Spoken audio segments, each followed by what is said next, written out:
Guys good morning, कैसे हैं आप लोग। उम्मीद है कि आप लोग बढ़िया होंगे। तो आज हम बात करने वाले हैं टॉलीवुड सुपरस्टार महेश बाबू की अपकमिंग फिल्म एसएसएमबी 28 के बारे में। तो एसएसएमबी 28 के लेकर एक दिलचस्प जानकारी सामने आई है। सुनने में आया है कि इस फिल्म को लेकर शुरू करने से पहले ही फिल्म से सेकंड लीड ने फिल्म से हाथ पीछे छोड़ दिए। इस फिल्म को आला वेंकटम पुरमलो फिल्म के निर्देशक त्रिविक्रम श्रीनिवास बना रहे हैं, जो फिल्म में महेश बाबू के अपोजिट लीड रोल में अदाकार पूजा हेगड़े के साथ ही फिल्म में एक और अभिनेत्री नजर आएंगी, जो इस फिल्म को तेलुगु फिल्म इंडस्ट्री की उभरती अदाकार श्रीलीला करने वाली है, जो फिल्म में सेकेंड लीड में नजर आने वाली थी। और इस खबर से महेश बाबू के फैंस के बीच में खलबली मच गई और खुशी से झूमने लगे, और हर कोई हैरान था कि भला श्रीलीला इतना बड़ा मौका कैसे हाथ से जाने दे सकती है। रिपोर्टर्स में दावा किया गया था कि अदाकार श्रीलीला ने शूटिंग शुरू होने के बाद कुछ वक्त पहले ही फिल्म को छोड़ दी थी, मगर अब ताज़ा खबरों की माने तो ऐसा नहीं है। सुनने में आया है कि श्रीलीला ने ये फिल्म नहीं छोड़ी है, बल्कि वो इसमें सेकंड लीड का किरदार निभाने वाली है। और दिलचस्प की बात यह है कि बावजूद इसके श्रीलीला को लेकर तेलुगु सिनेमा इंडस्ट्री में खासा बज बना हुआ है।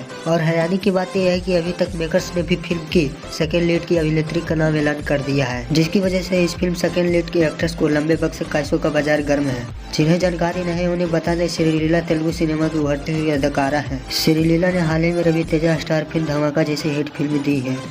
इसके बाद से यह अदाकारा की अगली फिल्म को लेकर भारी बज बना हुआ है। तो क्या आप महेश बाबू और पूजा हेगड़े की एसएसएमबी की फिल्म के लिए एक्साइटेड हैं?